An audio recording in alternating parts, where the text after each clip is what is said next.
We always say our bosses never listen to us, but never mind. Now someone has helped to speak to our bosses based on what we want. Here is what is recommended to all bosses and government in Singapore by the labour movement. Simplify and summarize for you. Turn on the CC if you don't understand my essence. So, for me, I've always told my boss that lunch break should be 6 hours and there should be 3 hours of tea break every day. Which means if each working day is 8 hours, the boss has to pay me extra cause I took 9 hours of break every day.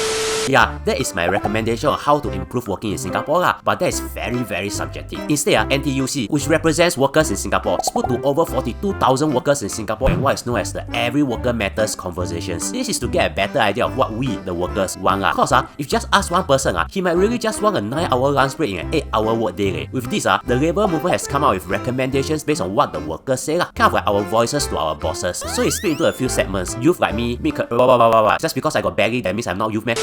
Youth like me, mid-career workers, caregivers who also need to work, older workers, and vulnerable workers. You can view the entire report in the link I provided in the description but I'll roughly give you an idea. For youth it's recommended that there's a system of support. Don't just throw me into the cage and let me be eaten by tigers and also to provide me with more exposure so I know what I really want in life, but pay me for the exposure. Exposure is not gohyong cannot eat one. For mid-career workers, it's mainly about upskilling. The government can help by providing more support for upskilling cause whatever these workers do now can be replaced soon. You think I'm scripted, animated, edited and recorded by a human man?